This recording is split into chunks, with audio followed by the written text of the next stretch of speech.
So I'm going to start off with my fun thing you may not know about me before I tell you a little bit more about what I do. One fun thing you may not know, as far as I know, I was the first student in New Jersey, if not the entire country, to bring a helicopter to land in the schoolyard for show and tell in the 5th grade. And that was because my father was a helicopter pilot for the New Jersey Army National Guard, not the Air National Guard. If you ever run into my father, who just recently moved from New Jersey, please make sure you get that right, because that was always one of his pet peeves. It was the New Jersey Army National Guard. Wow. And that was quite an event. It was the coldest day of the year, December 23rd, and the whole school went out and he gave demonstrations and was very prepared to answer questions about helicopters, because he did a little kind of show at the end, an explanation. And first question in the audience, little girl raises her hand. He's like, "Yes, you, what's your question?" She's like, "Who's Santa Claus?" Because it was December 23rd. He was like, "Next question." He had no idea what to say to her. So anyway, it was fun. We were on in the news and on the TV, and it was Larry Kane from Philadelphia who, after this story was reported, turned to his co-anchor and said, "Well, good thing her father wasn't an elephant trainer." So that was some of my life experience, as you can imagine. That's just one example of a really fun life that I've had up to this point, and bringing me to today. I could not be happier to be with this group. I love to be in on the ground floor of things. So to the fact that you're restarting is a wonderful place for me to be. And I made a little list so I don't forget everything, because as we all get used to now communicating differently, this changes a presentation using Zoom for me. So I just wanted to let you know that today we are going to have some things for you to do. I have a short video for you to watch, and we're going to have some exercises so that you can apply some of the things that we're talking about, try them out in this nice, comfortable setting before you take them out into the world with you. I do have other things that I would like you to participate with. And again, it's completely understandable in Zoom age that we're going to talk on top of one another, so that's okay. We'll make sure that everybody gets a chance. But this is a great number of people. We can see everyone on one screen, so you have two options. You can either just raise your hand, like we're so used to doing, if you have a question, or if you want to stay on mute, which most of you are now, then just unmute yourself when you want to participate and respond to some of the things we're going to be exploring, and I'll call on you. The other thing that Laurie covered was, just kind of hold some of those questions or put them in the chat, because we will do a Q&A at the end. And in the spirit of restarting or starting something new, you guys are in on the ground floor with me. This is the first time I'm using 2 screens to do a presentation over Zoom. So I appreciate in advance your understanding and flexibility. I have some Post-it notes set up here for myself, and as I mentioned earlier, as we were getting started and doing our little check-in before everyone joined us, if anyone is interested in learning how to use 2 screens, I will be more than happy to share my experience with you. So you can just reach out to me afterwards, and I'll tell you about it, because we learn and grow together, right? So I think then what I would like to start with is to kind of tell you, well, first of all, I'd like you to jump in the Wayback Machine with me, and I'd like you to go back to when I was 16 years old, because when I was 16, I started working in an office. And with the exception of 2 very, very, very brief areas where I worked as a waitress and in a convenience store, I have pretty much worked in business ever since then. And I've worked for smaller companies who provide services to other organizations, and those can be small, large organizations, regional and national. The last 10 years of my career was spent in the K-12 education market. And so I learned a lot about that space. And throughout that time, even I have held leadership roles in client services, new business development, and marketing. So that's my functional background.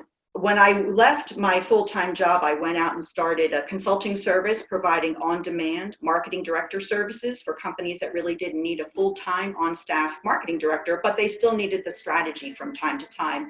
And we would get them up and running on branding, strategy, and then they would implement it, or we would find people to help them implement it. And it was during this time that something that had been latent in me, I guess I will say, this idea that there's a better way to do business really came to the forefront. And I started learning more about social entrepreneurship. And I started really looking into, from the finance side, for those of you who might be in finance, the ESG side of it, right? Environmental, social, and governance side of things. And this is all about companies that are doing well by doing good. And I mean doing financially well by authentically doing good, because I learned there's a difference. So that really got me excited about how could I help other organizations do well by doing good. And I extend that to nonprofit organizations because we are seeing a hybrid, right? More nonprofit organizations have to now start thinking about products or services they can provide to a market to kind of offset some of the philanthropic gifts that they receive. So there's room for everyone at my table, is the way I like to think about it. And so to do that, and here we go, first test, I'm going to share my second screen.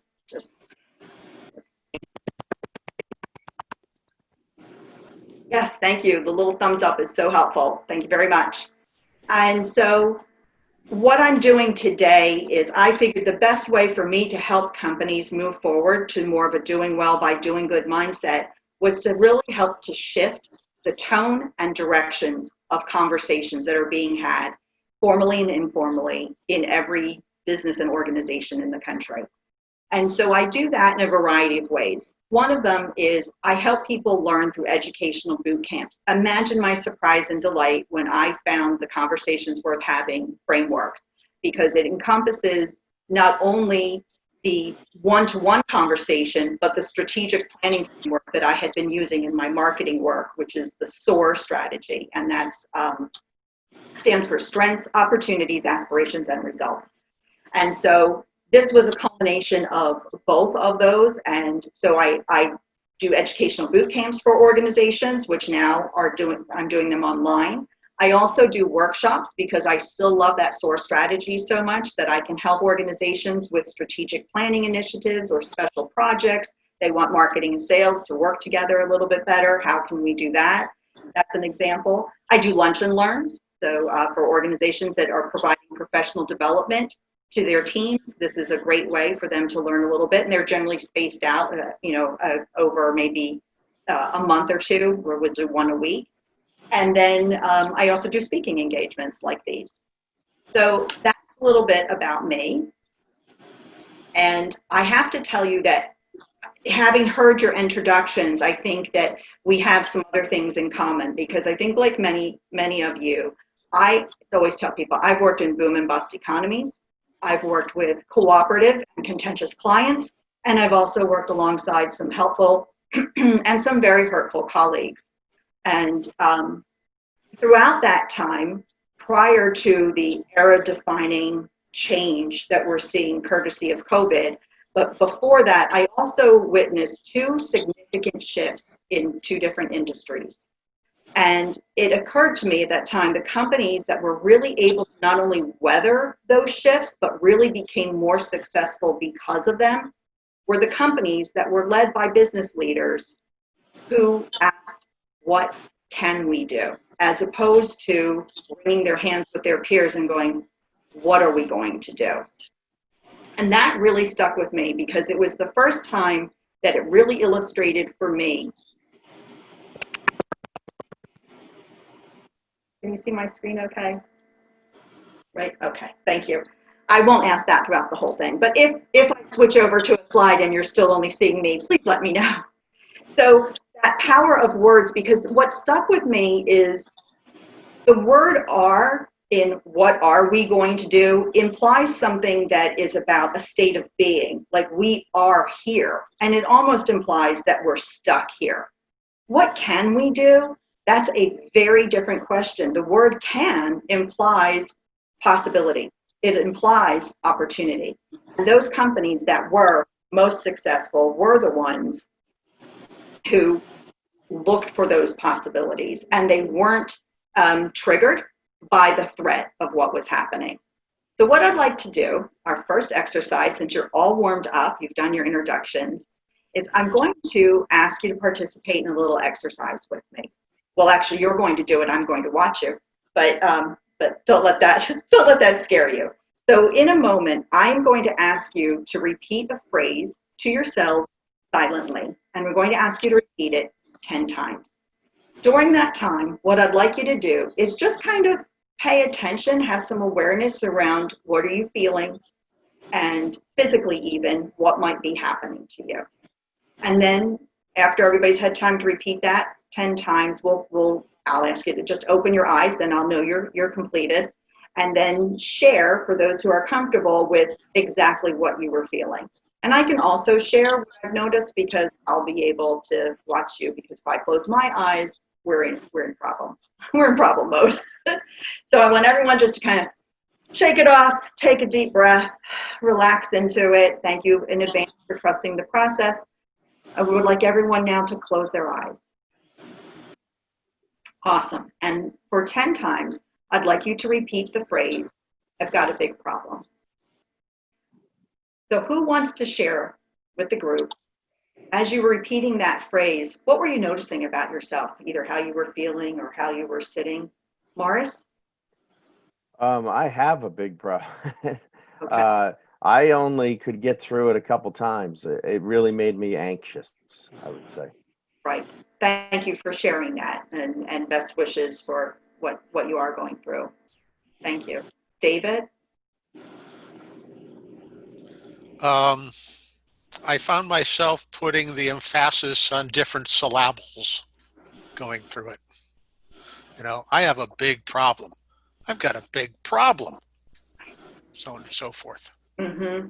Magnifying it, almost.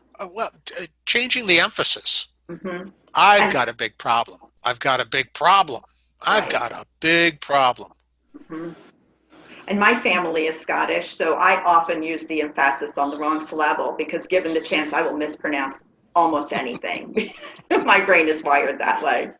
Who else would like to share what they were doing? Just a little hands up or something. Georgine? Yeah, similar to David, I did the different emphasis, and I found myself almost like relaxing like yoga. As I went on, it got slower. Okay. With the repeating of it. Right. Less movement. Mm-hmm. Pam, I saw your hand. Midway through, I started to think about how to reframe this so it wasn't negative but positive. Okay. Good. And so, oh, you went back onto mute. Yeah, at some point I wanted to say I have an opportunity instead of I have a problem, but I tried to keep going back to the exercise. But at some point I wanted to make it positive instead of negative. No jumping ahead, Pam, so stay Sorry. tuned. Barbara. I found the same thing as Georgine, that, you know, you could, after you say something a lot of times, it becomes almost numb. Mm-hmm. And it almost became a mantra that you could almost relax into it, which I can see that part, but I could also see where it can create more anxiety. So it's almost like two sides of that. Right. Absolutely. Bob. The expression becomes metronomic very easily. And I've always had the ability to sort of mentally watch myself when I perform things. So I found programming easy in college. But God, I hate doing it. The reaction I had was, but I like problems. Interesting. Okay. Great. I love that. Charlie. The more I said it, it was like I was sliding into anxiety and I wanted to come back from it. It did not make me feel good. Right. At all. Thank you for that. Go ahead. No, I was going to say thank you for that visual, right? And so please continue. I don't want to have a problem. Right. Maria? So tell me what I need to say in order to come out of that, please. Okay, we're going there. You're with Pam. I see the overachievers. I see the A+ students. Okay. Maria? Yeah, I said it once, and then as soon as I said it, I was angry because I don't like to say I have a big problem. Right. I went more about, hey, I have a challenge in front of me. What is it and what can I do about it? So I only repeated it. I only said it once. I didn't repeat it. There you go. Okay. So Natasha, yes. Yeah, I felt the same way. As soon as I said it the first time, I felt like I was manifesting a big problem and possibly magnifying a problem. So it felt completely uncomfortable. and it started to make me feel anxious. Sure. Completely understood. Anyone else? Margaret. Like everyone, I really felt very anxious. So I did say 10 times, but very quickly to get over this. Because as soon as I said it the first time, I'm like, this is not feeling good. So I quickly and then opened my eyes. Need to change direction here. Right, right. Well, so congratulations, everyone. You're human, right? We're all human, and we all respond to things differently, but we do respond, right? And in some cases, we can see where we're feeling this anxiety or we want to stop. So kudos to everyone. So what I'd like you to do is just kind of shake that off, as has been said here. Shake it off, like literally, just take your deep breath, do what you need to do. Recall a good memory. Think of a picture, like Allison, of your son and a puppy, right? Whatever gets you back to a more happier place, because we're going to do the second part of the exercise. So the second part still involves you closing your eyes and then repeating a phrase 10 times. Pam's already alluded to it. So here we go. If everyone can close their eyes. And I want you to repeat to yourself 10 times, I have a unique opportunity. Okay. I'm seeing some eyes open, and I'm going to lead it off also by telling you what I observed. Very different from the last time. I see smiles. Did not see a lot of smiles before. So this is great. Who wants to lead us off on what they were feeling or how they were even, sitting? Louise. Yeah, for me, I think my whole body changed. I was keeping my head down at first, and then when I start thinking and saying to myself, I lift my head up immediately, and then I felt like the blood flow through my body, kind of energizing it and kind of getting excited. So really changed the physiology. Love it. Yep. Who else? No one wants to, okay, Margaret, yes. I was gonna say, no one wants to talk about the happy experience. Margaret, yes. I felt hopeful. Right. Just feeling like there are possibilities, opportunities. This is going to be good. Absolutely. Georgine. I think my practice is to more like when I do have stress to relax myself. And this one I did get energized. And I agree with Louise. I did bring my head up and physically I could just feel like the excitement almost that came versus the other where I was trying to minimize the stress. Natasha, thank you, Georgine. And I think a couple people have had to leave. So yeah, no, absolutely. And we probably have time for one or two more because I want to make sure we've got time for our exercises later too. Yes, Barbara. It's interesting. I've heard it said, and I do believe it, that negative can have more power in you than positive. And so I probably needed to say I have opportunity 20 times to overcome the negative. I've heard it said that the positive can be like Teflon. It just goes through, right. and that the negative is like sticky. It has sticky power. And so I think that also explains some of that. Yep, it's a 6-to-1 ratio. Yeah, I've heard that. I do. Mm-hmm. Yeah.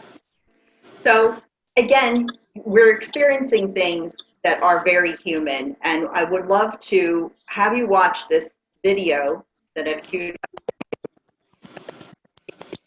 Very much, it demonstrates in a very unique way and a very easy to remember way, and it kind of speaks to Charlie's visual that he had, where I feel like I'm going down. So we'll just take this minute, and I'm going to remember to mute myself right now, and I'm going to turn the video on. Location, location, location. Brought to you by the Conscious Leadership Group. Find them on the web at www.conscious.is. Animation by Graham Franks. www.grahamfranks.com. One question that conscious leaders ask themselves over and over is, where am I? To support leaders in locating themselves as they ask the question, where am I? We offer this tool, a line, a simple black line. At any moment, all leaders and all people are either above the line or below the line. Our location describes how we're being with what is occurring in our life right now. If we're above the line, we are open, curious, and committed to learning. If we are below the line, we are closed, defensive, and committed to being right. Stop right now and simply ask yourself, where am I? In this now moment, am I above the line or below the line? Typically, when people are below the line, they believe certain things about the world. For example, they believe there is not enough. It could be that there's not enough money, or time, or space, or energy, or love. People below the line also believe that their story about the situation is right. People below the line also believe that there is a threat out there. Something or someone is threatening their desire for approval, control, or security. And people below the line see the situation as serious. The deeper below the line they are, the more serious things look. People below the line tend to behave certain ways as well. They tend to cling to an opinion, find fault and blame, gossip, explain, rationalize and justify, get overwhelmed, and avoid conflict or pursue conflict for the sake of winning. When people are above the line, they believe that learning and growing are more important than being right. They believe that all people and circumstances are their allies, here for their growth. They believe that from a distance, almost everything is funny. People above the line live in curiosity, listen deeply, speak unarguably, question all their beliefs, and live a life of play. Now, knowing what you know about being above or below the line, where are you? One thing to know as you consider this question: we are hardwired to go below the line. Literally, our brain is programmed to perceive threat, and when it does, a chemical cocktail courses through our veins, and we go below the line. This reaction was designed to help us survive in the presence of a real threat to our physical survival. An issue for modern-day leaders is that often our brains can't tell the difference between a threat to our physical survival and a threat to our ego or identity. We react and get defensive when we experience a threat to our ego. So in many ways, being below the line is natural and normal. But when we are below the line, we're not in a state, literally brain state, of high creativity, collaboration, innovation, and relational connection. We're simply trying to survive. Leaders today can't thrive if they're in survival mode. So the first activity of conscious leadership is location, location, location.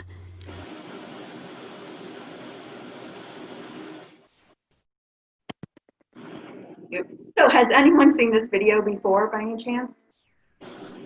Any aha moments that came to anyone? You can share it or put it in the chat.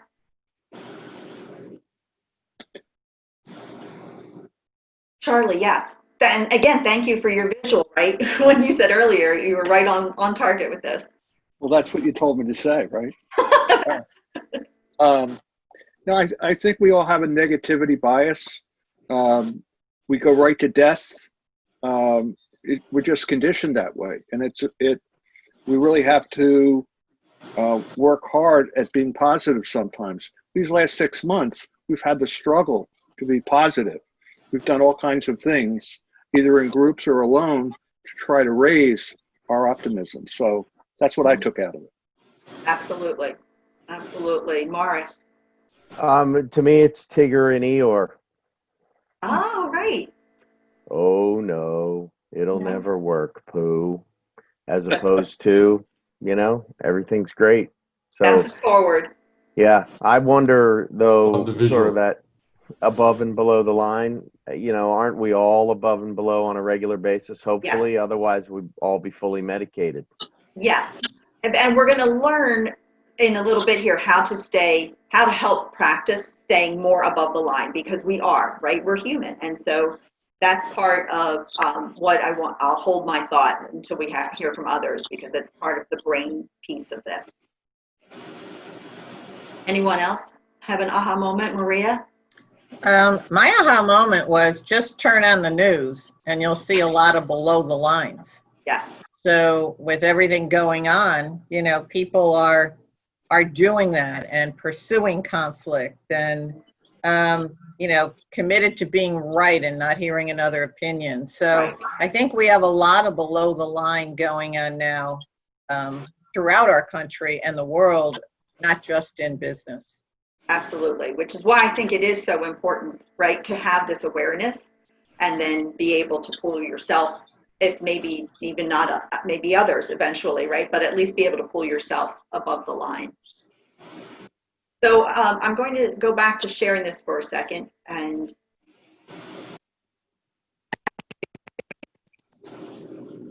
with the exercise, you know, what emotions are we feeling when we're feeling above the line? Well, we're feeling things like happy, obviously, right? Eager, right? That's a great positive emotion that we feel when we're doing something like that. Playful is definitely one of them. But these are the emotions that bring about movement. It goes back to that, what can we do, right? These are possibility emotions because we're in a better place to have them. And when we're below the line, we're feeling a lot of things, because I do want to come back to that, zero in on that brain. We are hardwired, right, to Charlie's point, we are hardwired to protect ourselves. That's a very basic and necessary aspect of who we are as humans. It's just not always necessary when we're trying to envision new things or make new connections or collaborate with others or be creative. And so it's really good then to know the difference between what is going on and how do we get above that line. Because I've shared this before with people, and I get some people tell me, well, there's no like fear. We're not worried about the woolly mammoth in business. Well, true enough, but there are other things that are fear-based emotions. And so if you're feeling anger or frustration or overwhelmed or hesitant or anxiety, those are all fear-based emotions. And I think for me personally, the one that hurts my soul the most is apathy, because I can think of no greater fear than to think that none of this matters, right? And that we don't matter. So those are all fear-based emotions. And you see apathy in the workplace, which is why I'm bringing it up, right? Because now that's a signal to know, oh, somebody's below the line, right? What can we do to help this person get above the line? And at this point too, you might be wondering, why is this important to networking? Well, it's super important to networking, especially in an organization like Beacon, where you are networking for life, right? That's a wonderfully ambitious goal and intention, and where Beacon is talking about going the extra mile and supporting one another. So to be able to do that and to get to that depth of conversation, you need to be accessing that, as I said already, the collaboration, the creativity, the innovation, the connection, because that's what's going to help you build relationships, surface new ideas, and become more genuinely engaged in your networking. And it's also important to know with the brain, once the brain is in full protect mode and is really below the line, it triggers a whole other host of reactions in your body. And you, being the smart group that you all already are, we're already mentioning some of these and experiencing some of these. So if you look at the yellow side of the slide, when we're exposed to negative words and conversations, then the whole thing kicks into place, right? So our stress hormones go up, our immune system goes down. Actually, when fight or flight is in progress, it will actually change what we see and hear. It diminishes our hearing and reduces our tunnel vision so that we can fight or flight effectively. And I always compare that to if you've ever been in an argument with someone and you just feel like you really can't hear what they're saying or you can't see their point. That's because that's where we are. It's not a woolly mammoth, but it's the same type of reaction. The good news in all of this, thanks to the law of opposites, is that for every negative reaction, when we are exposed to positive conversations, positive words, affirming conversations, we get a whole host of things that help us create that connection better, which is the first step to that deeper type of networking that we want to get to. And excuse me. So what I like about this is when we have these positive conversations, they're much more energetic. We have the energy to do something. We have the energy for movement. And that's what we want to have, not only for ourselves, we want to bring that to ourselves, but we want to bring that to the people that we're connecting with in our networking situations also. So this is the second visual that I like to use around the brain. So we had above the line, below the line, but also if you can imagine at the back of the base of our brain is that amygdala, that little reptilian brain that protects us. Again, a necessary thing because that's what keeps us from walking into traffic without looking both ways. So we want that. But the good stuff, the party happens when we can access more of that connect mode. So you can think of it as above or below the line, but you can also think of it as going from protect to connect. And to Maria's point, we are exposed to a lot. So it would make a lot of sense, knowing what we know, that we really would monitor our thoughts, engage in conversations, what we watch, what we read, right? To be really aware of those things. Because I'd like to jump to a poll if Zoe is able to do that. Can I keep the sharing going? Showing my second screen? Okay, so Zoe has a poll for us. I'm just curious to know, what percentage of our waking hours do you all believe that we spend in conversation? And this includes the internal dialogue that we have and our conversations with others. We'll give it a couple minutes so that everybody has an opportunity to vote. Okay, so our poll is closed, and congratulations to the 65% of you who said it's 95% or more. And that's a lot of conversation that's taking place either inside us or as in our external conversations. So again, and I will tell you also, we don't remember the vast majority of those conversations. That's a conversation for another day. Be happy to come back and talk to you all about that. But what that is really saying there's so much going on that it would make sense that we be more intentional about getting either from below the line to above the line or getting from protect to connect. And to do that, I've got 3 easy steps. First one is know your location. And that's pretty obvious at this point, but I'm going to give you a tip. Anything that makes you feel bad is an indicator that you're not really where you want to be, especially if you're going to be going into a room or coming to a Zoom meeting where you are looking to make connections with people. The next thing you want to do is to choose to get into connect mode, because like almost everything else in life, it is a choice. And with few exceptions, but there are some people who have been in protect mode for so long, they're comfortable there, right? So the first thing you have to do is choose to say, hey, this doesn't feel good, and I want to move to connect mode. And I think only, I'm not a neurologist, but I would say only with the exception of people who have brain structures that are literally structured differently, everyone can choose to do this. So the reason why it's so important in networking is because we want to get into these very in-depth conversations with people where we are really talking about and getting to the meat, the juices, right, of what's going on here in the room, right? How can we make connections with people where we identify for one another that we have something in common? We both really want a very vibrant community. Or we're really talking about resiliency, not just bouncing back, but bouncing forward like Tigger, right? How are we going to come through this pandemic and this lockdown differently? What lessons, what did we learn that was good that we're bringing forward?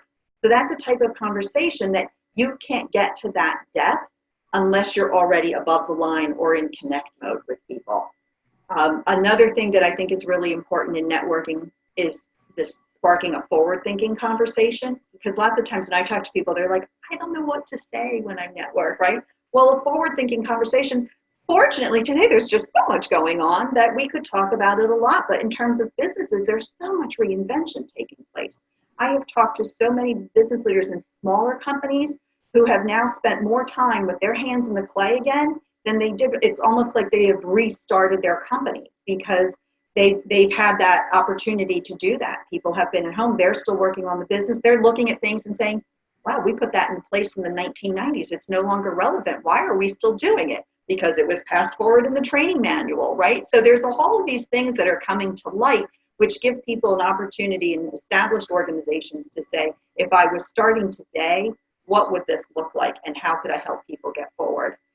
And the fourth industrial revolution, I've heard a few of you in the introductions talk about how you're using technology and data to understand systems and organizations, well, as that increases, and that will be happening sooner rather than later, it's already starting to take place, it is literally going to reshape organizations because it's reshaping management, it's reshaping processes, it's reshaping governance, it's, there's an ethical component to all of that.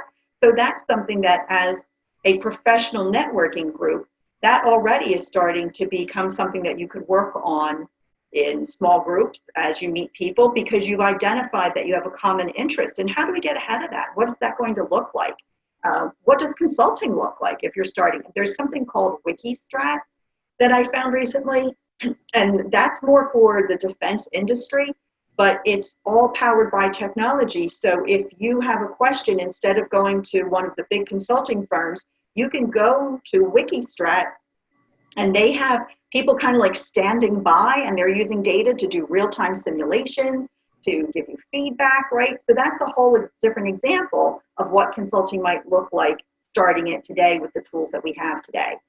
There's also shaping movements, participative leadership, and that's where we're seeing this more. Things are happening also from the ground up, not just top-down initiatives, and just by a show of hands, policies are changing, right? We have work from home policies. Has anybody started to notice a shift in how that policy is developed? And you can just raise your hand.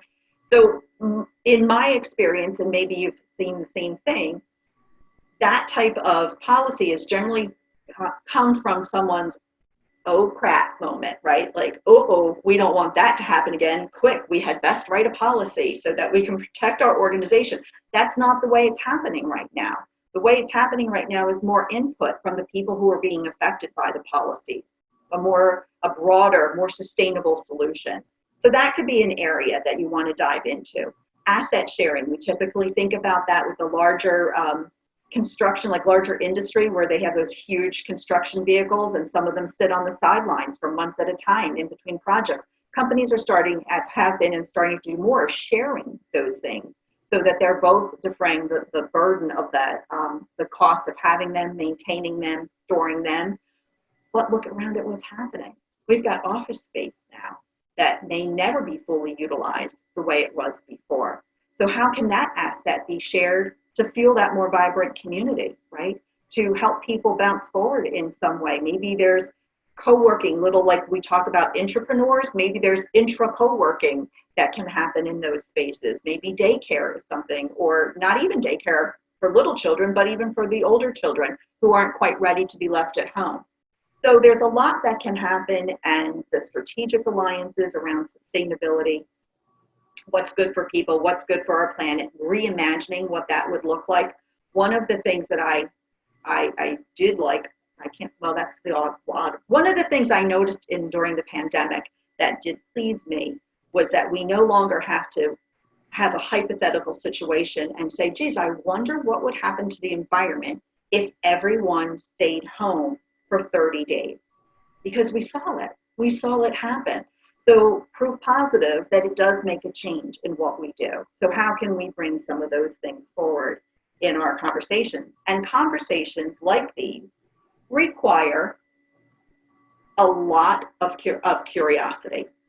And so that's the next step in all of this, because these conversations can seem overwhelming, and I by no means or stretch am indicating that these would be your first conversations with people. But again, Beacon is about networking for life, for long-term relationship. As you get to know people better and you're spending more time with them and developing smaller projects, you're going to lead to some of these things. And you're going to have to pull yourself above the line sometimes, right? And just say, wow, I've got to get curious about what's going on. So we know to really help the brain, you take that little pause, know your location, you breathe, right? You take that moment to say, I choose my response. And you've got about a quarter of a second to do that, and you're going to get curious. What we have to do is stimulate our brains to get curious. We have to stimulate ourselves, so we're bringing our best selves, and we have to also stimulate others' curiosity. And the best way to do that is to ask questions for which we do not have the answer. What did she say? She said we have to ask questions for which we do not have the answer. And as leaders, that's a very challenging thing for us to do, because we are accustomed to being expected to have all the answers. But with the information that's available to us now, courtesy of the internet, it would be impossible, virtually impossible, for you to have all of the answers. So instead, I'd like to introduce this concept of asking generative questions. Best way to remember that, those are the ones that generate possibilities. They change the way people think, and they stimulate compelling images for people to act upon. And this comes from something known as appreciative inquiry. It's an approach to helping people and organizations flourish. It's been around for more than 30 years, if anyone's familiar with that. And I've got a great little example here. Very easy. We're going to go networking, and someone says, you're talking to someone, you get to know them. Oh, hi, Pam. Yes, I'm Kelly. Nice to meet you. Oh, Pam, that's a beautiful necklace you're wearing. Okay, great, right? That's a wonderful thing to say. It does not necessarily stimulate any curiosity. I could say, Pam, that's a great necklace. Where did you buy it? Okay, a little bit better, but maybe Pam had a bad experience buying it. So the next question is, that's a beautiful necklace, Pam. Is there a story behind it?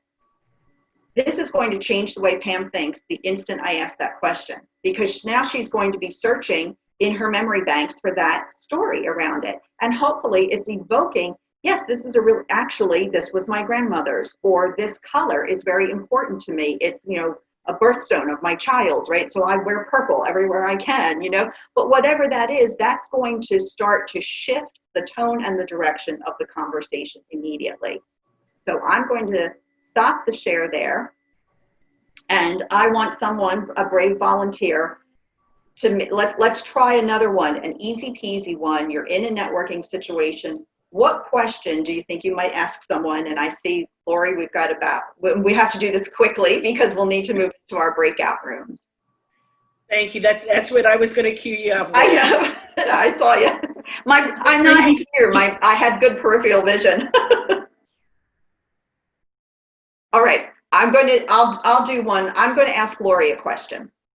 Lori, I am so thrilled that you're restarting this Beacon subchapter group. When was the moment that you knew? What was it that said, that when you said, absolutely, I need to be a part of this, I want to do this? Oh, for me, it's like other people here is wanting to be part of something bigger than myself, to learn, to grow. And I get absolutely energized when I meet with others. Perfect. Now you've got about 3 things that you could have possible connections with Lori there, and a way to deepen that conversation almost immediately, which is different than saying, this is okay too, thanks, Lori, we really appreciate that you're doing this, right? That's a good thing, and it's a statement, but it doesn't necessarily change the way Lori thinks. And again, not only did I not have the answer to that, but it gave Lori the opportunity to pause, breathe, and get curious. And so these things are very helpful when we're trying to get to a deeper level of conversation. Beacon is the premier executive networking organization serving the Mid-Atlantic region. To learn more, go to beaconforlife.org.